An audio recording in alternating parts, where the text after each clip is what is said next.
That's not a comic book. Now that's a comic book. Hi, welcome to this week's episode of Trade Talk. This time we're going over Tales of the Green Lantern Corps, Volume 2.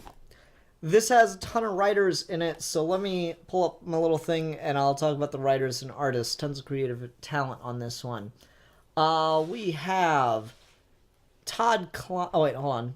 God damn it. Jack C. Harris, Todd Klein, Joey Cavalieri, Len Wein, Paul Kupperberg, Kurt Busiek, Mike Barron, and Alan Moore as writers on this. Artists include Jerome K. Moore, Moore, Dave Gibbons, Gil Kane, Don Newton, Kevin O'Neill, Don Heck, Marshall Rogers, and that is it. I had one name twice. Anyway, I'm excited to talk about this one because I think this is damn near perfect. This is the kind of stuff with Green Lantern that I love. And I wish we just had like a weekly backup that was just Tales of the Green Lantern Corps in a book, because I'd probably buy it just for that and not even bother reading the full issue. So this is what I really like about this is if anyone asks me, hey, I want to get into Green Lantern, but I don't really want to do like the whole read the entire Jeff Johns run or anything like that, what would you recommend as just a cool jump in? You don't really need to know anything except the general premise of Green Lantern. I could hand you this and you would be pretty damn well set. This does a really good job of telling a lot of really cool, really fun stories about the Green Lantern Corps and its members, and it requires very little knowledge. I'll break down everything you need to know. Green Lanterns are essentially space police. They get the ring from the Guardians on Oa. The Guardians are an ancient race that have been around since the beginning of the universe. The ring gets passed from person to person, usually when the original wearer dies. There's aliens. Like, I feel like those are really general things that just people kind of sort of already know about Green Lantern. And so I'm just going to go through each story and talk about it. So the first thing we get is the Lysandra Saga, which is a two-part story, and this is really interesting. Lysandra is a alien from this planet that has a very strict religion, not to look to the sky, not to go to the stars, not to want to lust for space, as it were. That's her religion's thing. But she discovers a fallen Green Lantern, and he makes her, his follow-up. He makes her the Green Lantern. And she then starts being Green Lantern for her planet, and the Guardians kind of talk to her via weird mind powers. And they make an exception for her so that she won't have to leave her planet, but she can still continue to be the Green Lantern. And then when she gets back to consciousness, the machine set up by the ancestors to monitor the heavens so that the people don't have to, in order to follow their religion, realize that their sun, their small, cold sun, is on the verge of going supernova. So she unites all her people and shows them the battery. And I really like this. Behold, this battery of power is the source of my abilities. Use it. Channel your wills into it. Command it to move Zythan away from the burning rays of a dying sun. And then as they're starting to do that, all of a sudden there's things stopping them from moving the planet. Something's trying to hold them back.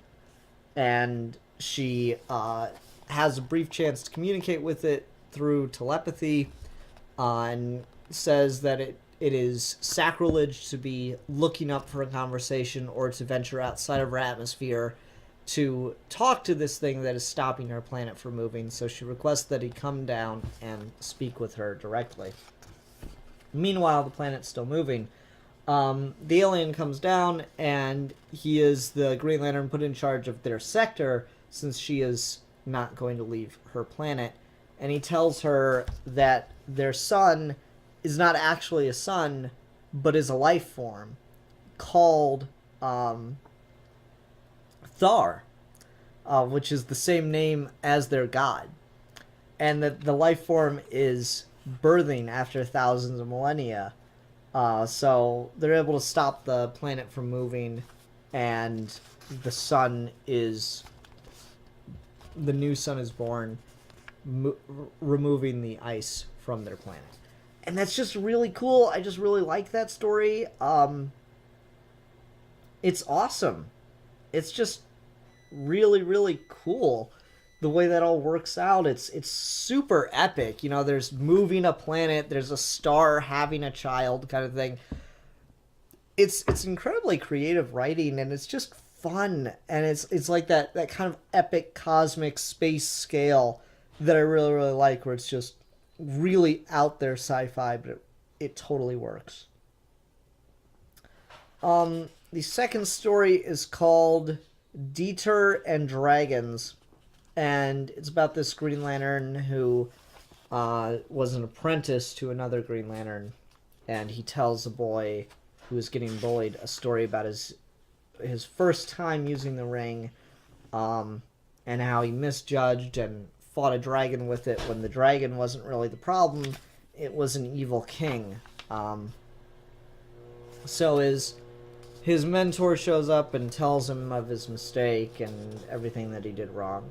And that story I'm just okay with. It's nothing like super great or impressive, but it's fun, it's easy. It's got kind of like a fun ending that I don't want to give away. But you know, it's a quick, short little story. I like kind of mixing the ideas of what Green Lantern is a bit, which is neat. Like, you can really expand the boundaries of what you can do with Green Lantern, because one thing I really liked about the Green Lantern Corps, and it comes up in a later story, there's no requirement that your species has had to make interstellar contact or have to be at a certain point of development to get the ring. I really like that. That's really cool to me. So he's just kind of on a planet that's like, it looks, at least to some degree, we don't see any modern technology. It looks like he's just on a planet that's kind of like in a fantasy Middle Ages kind of world. And that's cool. Next story is called Scavenger, and it's written by Todd Klein with art by Dave Gibbons. And it's about a guy who scavenges old ruins of a metropolitan city for pieces of metal that he can sell. When a Green Lantern lands with his battery, and so he tries to pull the ring off and take the battery for its metallic value, but he can't manage to get the ring off, so he just carries the guy, and he's got a plan. The Green Lantern tells him that he's fallen, that there's a invader coming, and that they've got to let him use his ring, recharge, and all that stuff. End of the day, he convinces him to release them because the ship that's attacking is made of metal. So I like this little ruse. He says he'll surrender if they just back off for a while and give him time to get the people at a safe distance for him to surrender. So they agree and they land the ship. But because the Spider Guild, who is the bad guy here, makes their ships out of yellow, and this is a time when Green Lanterns couldn't affect yellow, he's able to like make a ditch in the ground and cover it with a green energy construct and make it look like grass, so they think they're landing in a field when they end up landing in a ditch and just kind of destroying their spacecraft, and all the scavengers rush in. I really like the ending to this one because the scavenger that found the Green Lantern is mad now because the people have all this metal, and so he's out of a job. And the Green Lantern just doesn't quite know what to do with that. It's like, he asks if there's anything. He's like, "Oh, I'm so sorry I did that. I didn't even think of that possibility. Is there anything I can do to help you in exchange for setting me free? With your energy, Green Lantern, can you make them forget you were here? Can you take away the metal, make them poor again?" This guy thinks, take away from the many for the benefit of one. No, I cannot do that. And I want nothing more than to see the last of you. He knows further words would be useless, and takes his leave. Some days, doing the right thing is the hardest task of all. I really like that. It's a pretty cool little lesson. I thought that was neat. This next story, written by Joey Cavalieri, art by Dave Gibbons again. Dave Gibbons, all over Green Lantern. This one's called Progress, and no words.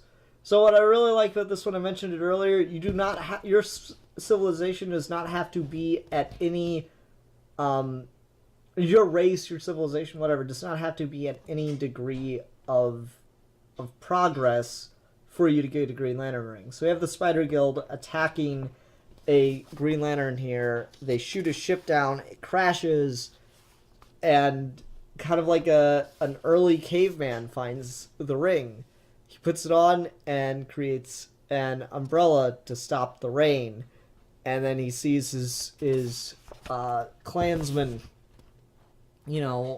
bringing carcasses on stretchers, basically. And he uses the ring to give them wheels so that they're able to move faster. And he becomes the Green Lantern for these people, which really quickly brings them into an era of progress, to the point where they're able to make advancement in technology because of it. They realize the Spider Guild is near their system, so the new Green Lantern says, "Oh, I'll simply use my power to crush them." But he gets out into space and doesn't know about the effect of the ring on the Yellow, so he's quickly defeated, and he goes to land again, and a new Green Lantern is going to rise from another primitive planet. I like that. It's cool. It's just a neat idea that, yeah, your planet doesn't have to be advanced to get a Green Lantern ring. I really think that's neat. Then you have a story by Len Wein called Final Duties, art by Kane in this one. This I just really like because it's just such an epic, cool little thing of like a day in a life of a Green Lantern, and it is the last day for this Green Lantern, and it's kind of ominous. It's final duties. Calvaric's final day as a member of the proud Green Lantern Corps begins as had all the others, with the rising of his homeworld's buoyant crimson sun, the charging of his power ring, and the reciting of his ancient sacred oath. So that's got kind of like an ominous thing. It's like it began as all others. Does that mean all other Green Lantern's last days? Like, you wonder, is this guy gonna die?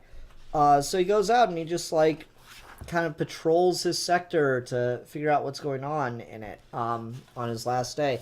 And I love this page. You should follow me on Twitter if you don't, because I tweeted out this page. This page is the Green Lantern Corps' answer to the Prime Directive. Just one page gives you the Green Lantern's perspective on the Prime Directive.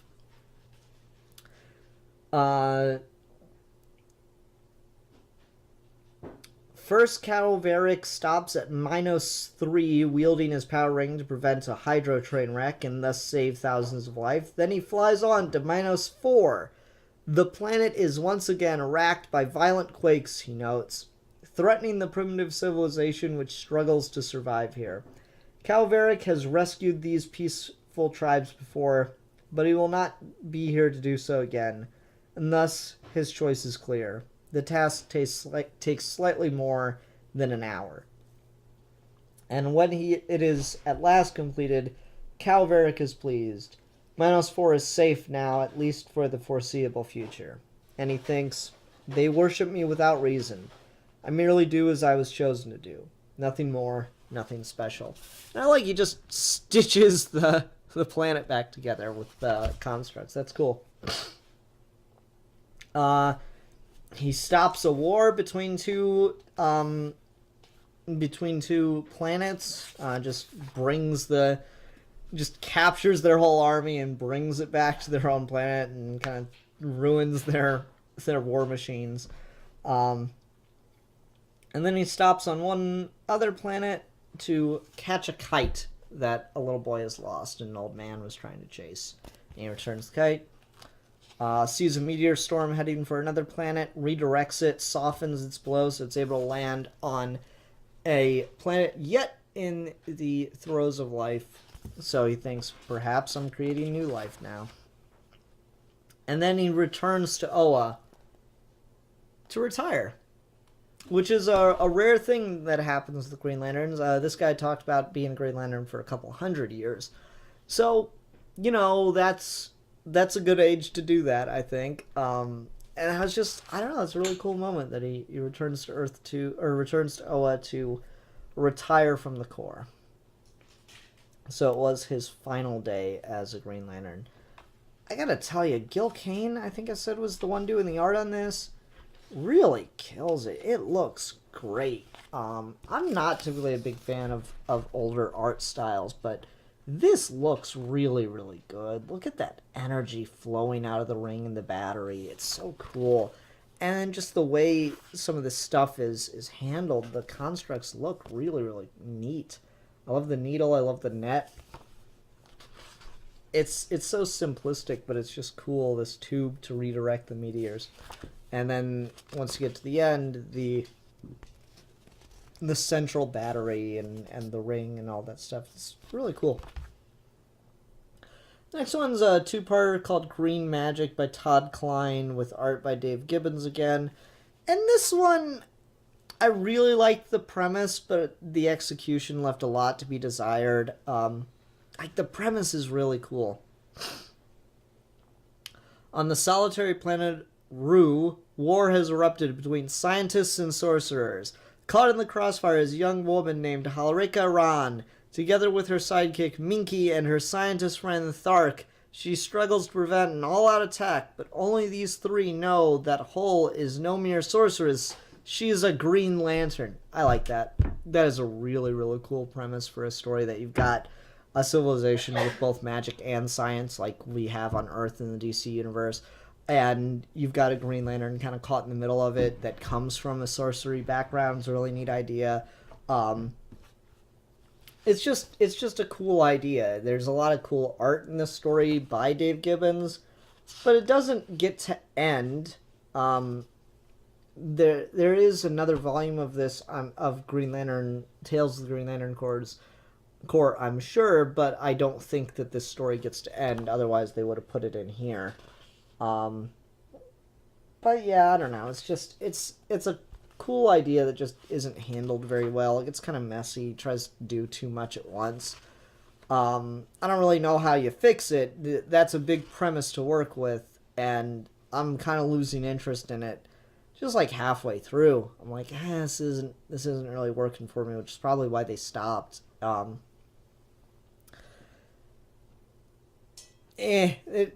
everything's getting hit out of the park here, but it is overall really good.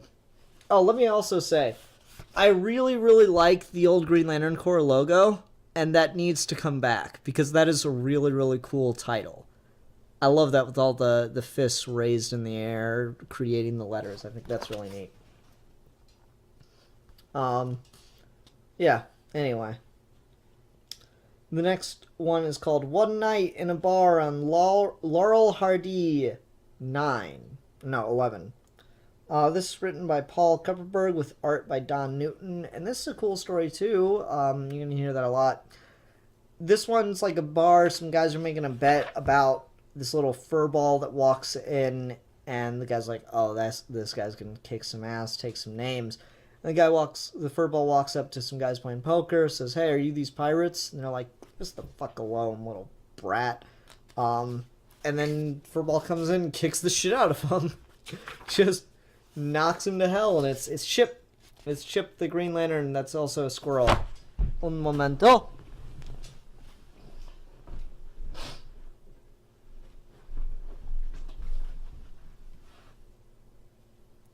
I always got to take a chance to show off some Green Lantern swag. So I'll leave Chip here to join me for the rest of the review. Chip's one of those cool things. That's one of the other things I love about Green Lantern. All the weird, silly ideas where they just make them awesome. If you've never seen Green Lantern, the animated series, Chip's cameo in that is amazing. So I recommend it heavily. But yeah, Chip just shows up, kicks shit out of him. The other dude loses his bet. That's the whole story. The reason why Chip shows up is given, and that's kind of cool too. Where can I put Chip? Or it's not going to be in my way. Who did I say was the artist on this one? Phil Newton or something like that? Olivia Newton-John? Don Newton. Yeah, if you didn't know, Olivia Newton-John does comics. Or did. Not anymore, unfortunately. She got on to some other career. Anyway, the Chip story is just cute. The art's pretty fun. I like Chip to look a little more cartoony. This looks maybe a little more realistic. I don't know, this panel down here in the red kind of has more of a cartoony look. I don't know. I like Chip. Chip's one of them fun Green Lantern characters, and I like him. The next story is called I, Lantern by Joey Cavalieri with art by Kevin O'Neill. This is a weird one, but there's the Green Lantern Stell, who is a sentient robot. Who comes from a planet of sentient robots. And apparently he died. I didn't know that. Apparently he died, and one of the robots attending his funeral is just mouthing off, saying what a horrible Green Lantern he was, and how he didn't do his job right. Because this faction of radicals that they're at war with, these zealots that they're at war with, show up and just start attacking the robots left and right. And the replacement Green Lantern shows up and tries to help, but this guy's like, no, you're not going to do it right. Take me to Oa right now. I need to become a Green Lantern. Which, this is like a weird thing, and you kind of just have to chalk it up to lowered page count. So the dude does take him to Oa just in the middle of this battle. It's like, okay, I guess people are just going to die while I take you to Oa. It's kind of a weird thing. I think you just got to kind of chalk it up to the low page count. Anyway, so old dude like bitches at the Guardians that they should let him be a Green Lantern because he can do a better job than anyone to protect his people. And they're like, well, we don't like your attitude, but you do make a point that your people are in desperate need, and if there's someone there dedicated solely to this conflict, then all the better for it. And so they make him a Green Lantern. I like the design on his battery. Kevin O'Neill does some cool stuff. Like, just those little wings coming off where the handle goes is really neat. Anyway, so he goes back and starts fighting them, and he uses, like, a speaker construct to destroy the molecular bonds of the cannonballs they're using. But in doing so, he ends up hurting his own people even more, so he's kind of failed in that regard. But part 2 of this story is like, hey, listen, I screwed up, sure, but I didn't start the attack. I didn't know my method of repelling their attack would cause my people harm too, so you're not going to blame me for the actions I committed. This is war. I did what I thought was right at the time. I've learned from my mistake. So that he gets to continue to be a Green Lantern, and he goes to the home planet of these zealots and takes them by surprise and starts attacking them, but then he realizes no one's around to see him defeat them, and he needs to inspire his people or whatever, really just bask in his own glory. So he takes them back to his home planet to show everybody as he defeats them, but they had some weapons on him, and they quickly overpower him and start killing off his people. So his last act as a Green Lantern is to limp and die at Stell's grave and use his power to resurrect Stell the Green Lantern and Stell's able to use his experience and knowledge to defeat the bad guys. I really like this panel layout right here. This is a really cool idea because it creates the logo. That's really neat. I like that with this, replacing the grid sections like that. That's really, really neat. And then Stell has like this cool moment at the end where they're like, everyone's like, it's about time you're back. Yorn was dreadful. And Stell's like, do not seek to blame him. Breathes there a living being with soul so dead that he can stand by and watch his countrymen cringe and cower in fear of their enemies. Do not tell me of his faults. Tell me of his actions. He saw his nation under siege. He rose to defend it. That makes him a hero. He knew he could not defeat our enemies, so he gave his all to restore life to someone who could. That makes him your savior. Remember him well. When the time comes, hope that you may be valiant enough to do the same.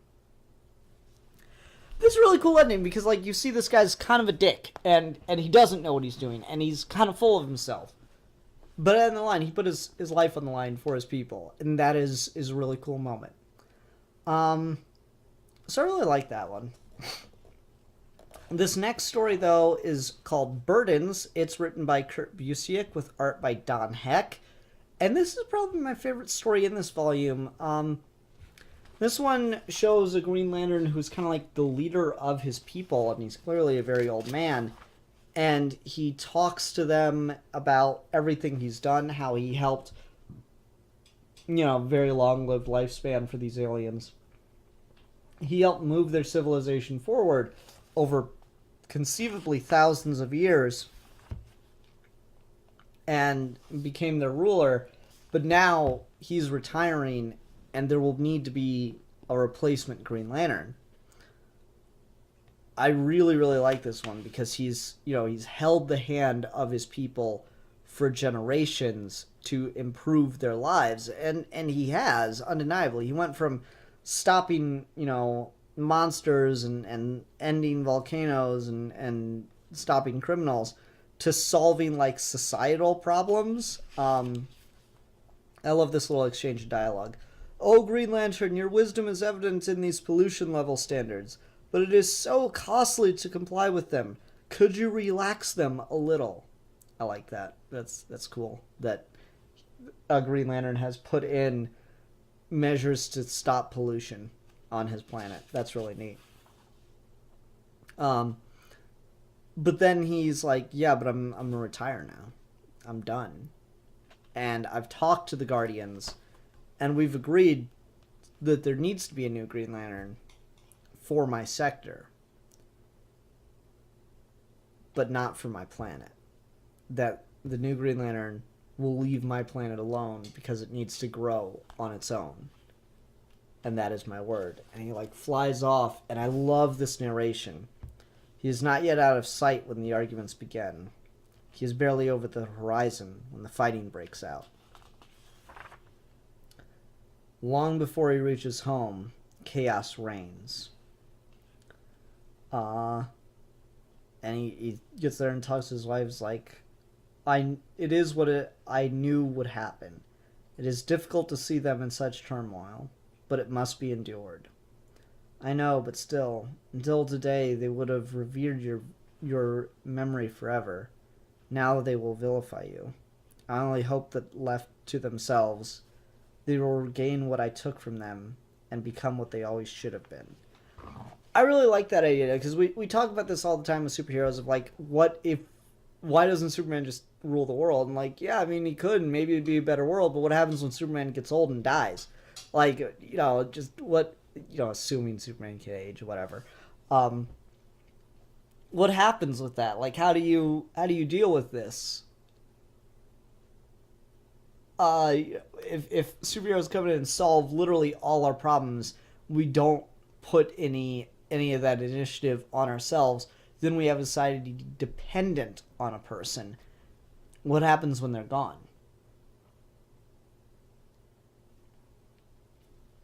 And so this is an interesting idea of like, yeah, you can use the ring for anything. The ring is kind of an ultimate power in that regard. But it's all down to judgment. It's all down to wisdom with it. And so he used it for what he thought was the best thing he could do. But in doing so, he became a detriment to his society, because now they can't exist without him. Now there's chaos without him. I really like that idea. I think it's really an interesting idea to explore. Because this is kind of what Sinestro wants, is complete order under his rule. And this shows like, okay, let's just assume that you could do that ethically. What happens once that guy's gone? And I really like this. It creates chaos. The next story is called Forever Blowing Bubbles. This is written by Mark Barron with art by Marshall Rogers.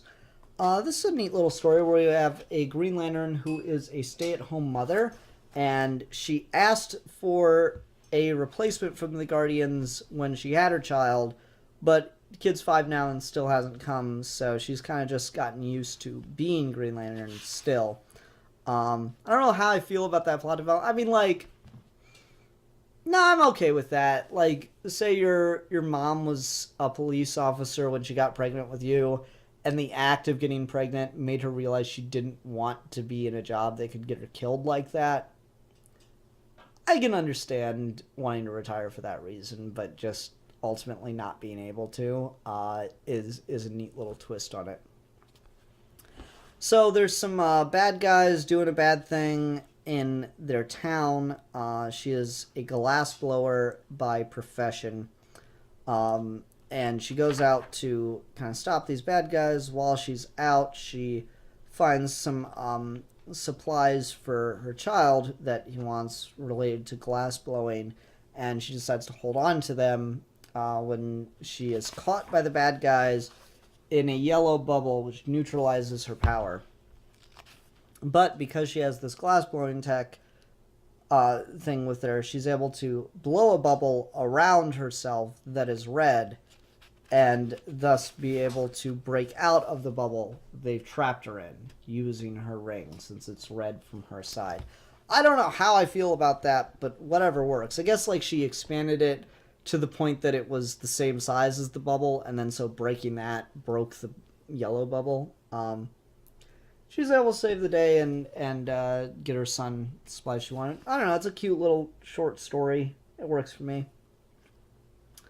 Next, we have the big one that everyone's kind of aware of. For those that don't know, my personal favorite Green Lantern is Mogo. Love me some Mogo, man. Absolutely love me some Mogo. And this is Mogo Doesn't Socialize, the story by Alan Moore. So you have Arisha sitting here talking to Tomar Ray, and Tomar Ray just throws off who some Green Lanterns are left and right. This is Alan Moore showing off with how creative he can be. There are some Green Lanterns who cannot attend meetings. Leslie Pond, for example, is a super intelligent smallpox virus.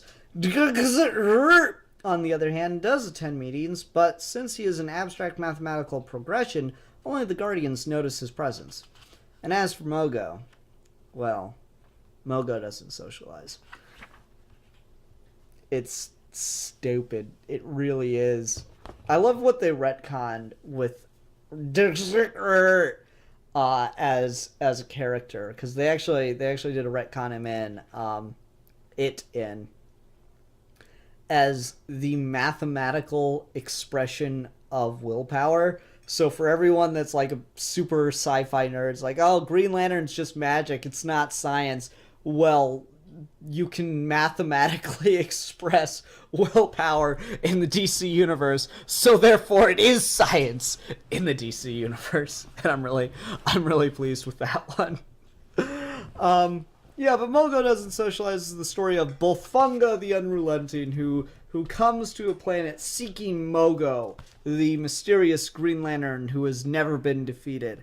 And he spends years on this planet seeking out Mogo, but he can't seem to find him anywhere. But he has found the clue that there has to be intelligent life, because there's just miles and miles of opened fields and clearings cut into very specific but very large, unconceivable designs across the planet. So, like, it has to be a person doing this.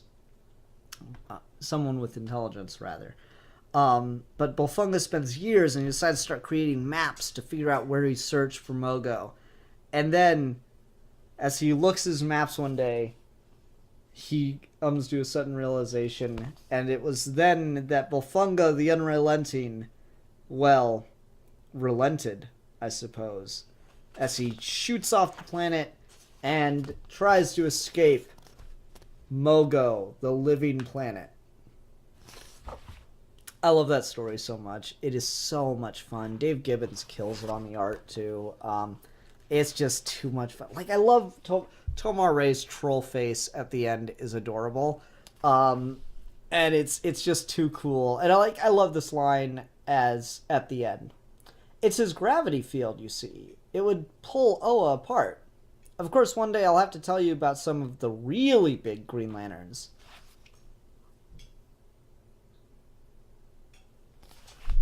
Tomar Ray, you're joking, right? That was all just a sort of scudsy butts, wasn't it? Wasn't it? Tomar Ray! Love it.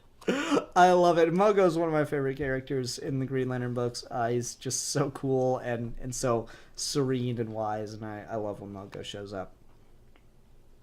Then the next story is another two-parter called Insect Trust. This is written by Todd Klein with art by Kevin O'Neill.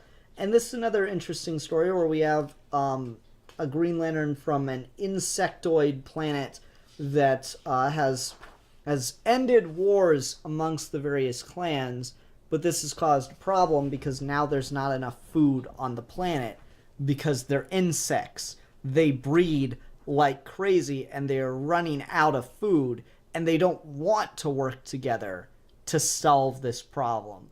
They want to kill each other because they're insects.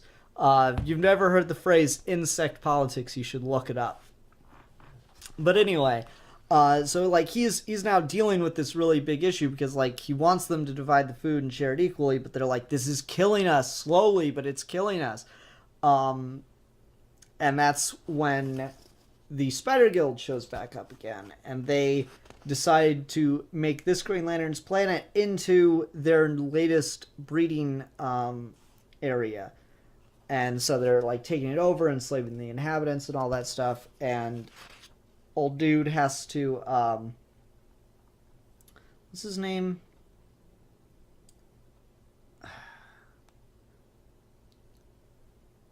Goddamn, what's his name?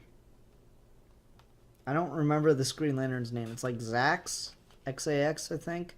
Zax of Zaxos. Anyway, so the Spider Guild captures him in a trap and parades him in front of his people. And this inspires his people to, of the various clans, which is different species. I like this art. Kevin O'Neill again, as he shows you the different species of bugs. They see that their situation is hopeless unless they work together, so they work together to start fighting the Spider Guild, and then luckily Zax called for some backup, and some other Green Lanterns showed up to help him, and all working together, the Green Lanterns and the people together, were able to defeat the Spider Guild. And then I really, really love this moment at the end. You tricked us! You knew help was coming! Stop posturing for a moment and think. For the first time in Zaxos history, all the clans battled in a common cause. There's truth in his words. I. It goes against every tradition. We Green Lanterns also have traditions, sir, and they are not hindered by our differences. Today you fought a common enemy, but the enemy hunger must still be defeated. Surely you will not disgrace yourselves by refusing to face it together. And then all the Green Lanterns fly off, and the people shake hands and agree to work together to solve world hunger. Just, that's good. That's just good stuff. Fuck your non-interference bullshit, Star Trek. That's beautiful.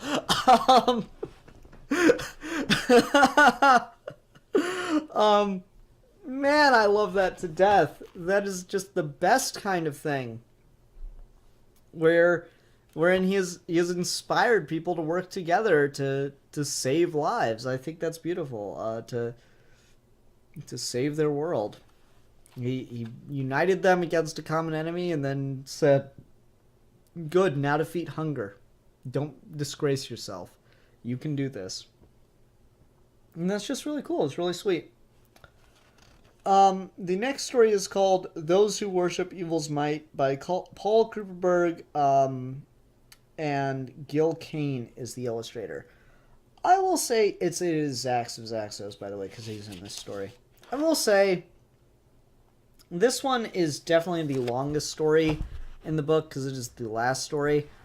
And it's probably just drags too much and it's not very well paced. It's still fun. It's still fine. There's nothing really wrong with it. It's just like, yeah, it's a bit long. It's in like 2 parts, it feels like. It's just kind of goes on forever. So I was not a huge fan of this. But it was still okay. A bunch of the Green Lanterns, including Zax of Zaxos, Chip of Helvin, Katmatui of Kruagar, Arisia of Gravos Viex, Tomar Ray of Xanadu, Araxis Kamunchink of Tumi 4. Or, no, 6, my bad. If I got any of that wrong, feel free to write in the comments how bad a person I am. Anyway, so they all, like, get to charge their battery, or charge their rings off the central battery together, but right after they finish doing that, there's an earthquake, and they go to see what the cause of it is, and it's an attack from space of a weird phenomena, so they have to figure out how to solve the phenomena.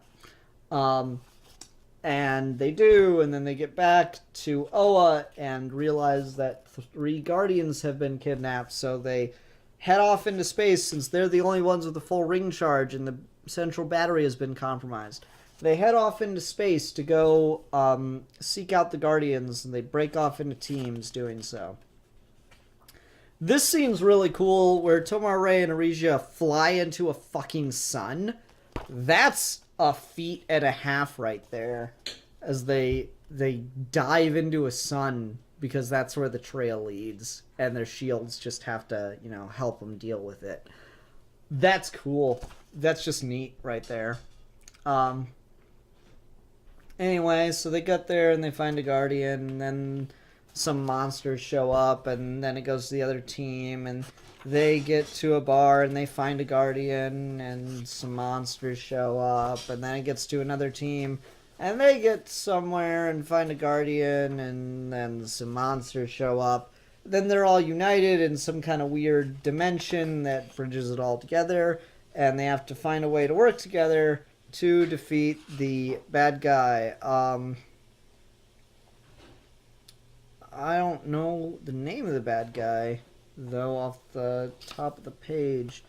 He mentions that he had an encounter with Superman, but I've literally never heard of this guy in my entire comic book reading life. I'm trying to find a name.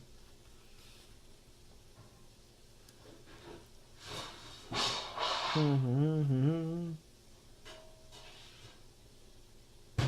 don't know. Can't seem to find his name anywhere. Maybe they'll show it again on the Superman page. Maldor the Immortal. Anyone recognize Maldor the Immortal? Because I've literally never heard of this guy.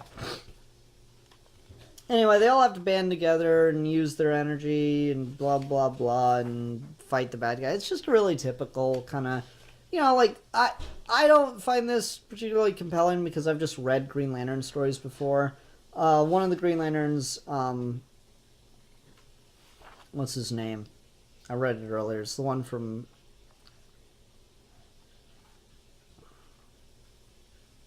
Arachmus Chiminook struggles to smile as his straining companions, and a heartbeat later he is gone. And he dies fighting and destroying the bad guy, saving the day. You know, that's fine. Jon Stewart's at the end here because it's somehow connected to him becoming Green Lantern instead of Hal Jordan. It's just fine. It's just a fine ending, but it's such a good collection right here. I've really got to hunt down other volumes of this because I thoroughly enjoyed this. And I'm really glad I finally got around to reading it. I've had it on my stack of stuff to review for this show forever, but I've just never gotten around to it. And that stack is not getting any smaller. So let's preview that real quick. As I mentioned, what will be taking up time for the next few weeks.